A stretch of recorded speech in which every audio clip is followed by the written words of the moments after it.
고난 너머에 더 큰 고난이 기다린다 할지라도 오직 하나님만을 신뢰하십시오. 여러분의 영혼의 시력이 회복되기를 마음이 없는 분에게 시청자가 아니라 우리는 예배자가 되어야 됩니다. 샬롬, 오늘도 복된 날, 기쁜 날, 행복한 날이 시작되었습니다. 오늘도 하나님께 주시는 위로와 평강이 여러분의 삶에 가득하기를 주 이름으로 축복합니다. 함께 나눌 말씀은 이사야서 5장 18절부터입니다. 거짓으로 끈을 만들어 악을 잡아당기며 수레의 줄을 당기듯이 죄를 끌어당기는 자들에게 재앙이 닥친다. 기껏 한다는 말이 하나님더러 서두르시라고 하여라. 그분이 하고자 하시는 일을 빨리 하시라고 하여라. 그래야 우리가 볼 게 아니냐. 계획을 빨리 이루시라고 하여라. 이스라엘의 거룩하신 분께서 세우신 계획이 빨리 이루어져야 우리가 그것을 알 게 아니냐 하는구나. 악한 것을 선하다고 하고 선한 것을 악하다고 하는 자들, 어둠을 빛이라고 하고 빛을 어둠이라고 하며 쓴 것을 달다고 하고 단 것을 쓰다고 하는 자들에게 재앙이 닥친다. 스스로 지혜롭다 하며 스스로 슬기롭다 하는 그들에게 재앙이 닥친다. 포도주쯤은 말로 마시고 온갖 독한 술을 섞어 마시고도 끄떡도 하지 않는 자들에게 재앙이 닥친다. 그들은 뇌물을 받고 악인을 의롭다 하며 의인의 정당한 권리를 빼앗는구나. 그러므로 지푸라기가 불길에 휩싸이듯 마른 풀이 불꽃에 타들어가듯 그들의 뿌리가 썩고 꽃잎이 말라서 티끌처럼 없어질 것이다. 그들은 만군의 주님의 율법을 버리고 이스라엘의 거룩하신 분의 말씀을 멸시하였다. 그러므로 주님께서 백성에게 진노하셔서 손을 들어 그들을 치시니 산들이 진동하고 사람의 시체가 거리 한가운데 버려진 쓰레기와 같다. 그래도 주님께서는 진노를 풀지 않으시고 심판을 계속하시려고 여전히 손을 들고 계신다. 주님께서 깃발을 올리셔서 먼 곳의 민족들을 부르시고 휘파람으로 그들을 땅끝에서부터 부르신다. 그들이 빠르게 달려오고 있다. 그들 가운데 아무도 지쳐있거나 비틀거리는 사람이 없고 졸거나 잠자는 사람이 없으며 허리띠가 풀리거나 신발끈이 풀어진 사람이 없다. 그들의 화살은 예리하게 날이 서 있고 모든 활시위는 쏠 준비가 되어 있다. 달리는 말발굽은 부싯돌처럼 보이고 병거 바퀴는 회오리 바람과 같이 구른다. 그 군대의 함성은 암사자의 포효와 같고 그 고함 소리는 새끼사자의 으르렁거림과 같다. 그들이 소리치며 전리품을 움켜가 버리나 아무도 그것을 빼앗지 못한다. 바로 그날에 그들이 이 백성을 보고서 바다의 성난 파도같이 함성을 지를 것이니 사람이 그 땅을 둘러보면 거기에는 흑암과 고난만 있고 빛마저 구름에 가려져 어두울 것이다. 아멘. 우리가 하나님을 창조주 하나님, 예수님을 우리의 생명의 주인으로 알고 믿는 것은 복입니다. 세상에 죄인을 구원할 메시아가 예수님이라고 선포하지만 많은 사람들은 그 예수님을 인정하지 않습니다. 받아들이지 않습니다. 우주 만물을 창조하셨던 그 예수님께서 이 땅에 오셨지만 사람들은 예수님을 알아보지 못하고 오히려 예수님을 핍박하고 예수님을 죽였습니다. 지금도 마찬가지입니다.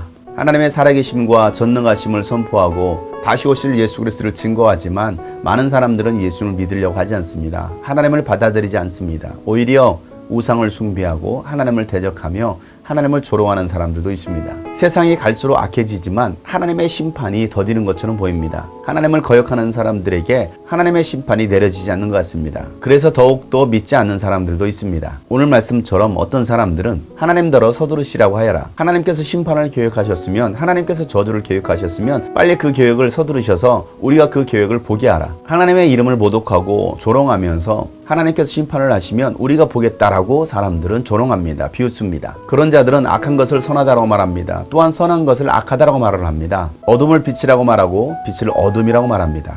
이와 같이 하나님의 이름을 모독하고 하나님을 대적합니다. 그런데 하나님의 재앙은 반드시 이들에게 임합니다. 하나님의 심판은 죄인들에게 그대로 임하게 됩니다.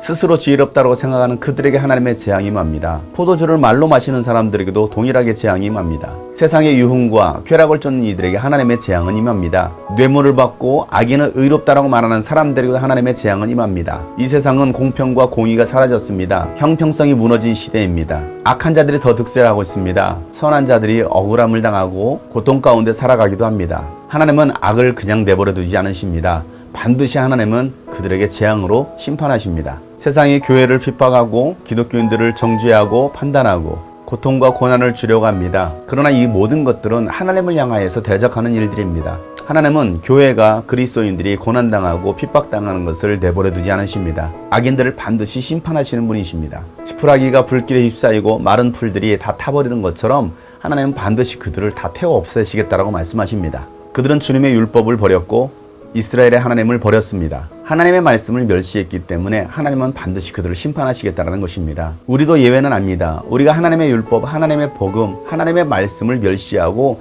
하나님의 말씀을 버리면 하나님도 동일하게 우리에게 징계하십니다. 심판하십니다. 하나님의 진노, 하나님의 심판을 막을 자가 없습니다. 때로는 이방 민족을 통하여서 하나님은 전쟁을 일으키시고 그 전쟁을 통하여 심판하시기도 하십니다.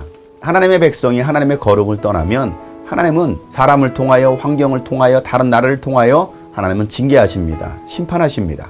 일제시대 때에도 그러한 핍박 속에서도 믿음을 지켰던 믿음의 선조들이 있습니다. 6.25가 일어났을 때도 끝까지 하나님의 신앙을 버리지 않았던 많은 믿음의 선배들이 있었습니다. 그들의 신앙 때문에 이 대한민국이 오늘날 같이 잘 살 수 있는 나라가 된 것입니다.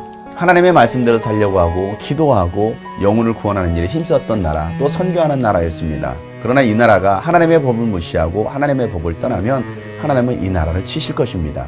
지금까지 가지고 우리가 누렸던 그 모든 것들을 하나님은 다 빼앗으십니다. 때로는 북한을 들어서, 중국을 들어서, 일본을 들어서, 각 열방을 들어서 하나님은 이 나라를 치시는 것입니다. 그러기 전에 우리는 깨달아야 됩니다. 회개해야 됩니다. 하나님께로 돌아가야 됩니다. 다시 하나님의 말씀 앞에 엎드려야 됩니다. 한국교회가, 오늘 우리 교회가, 오늘 우리가 하나님의 말씀으로 돌아가야 됩니다. 회개해야 됩니다.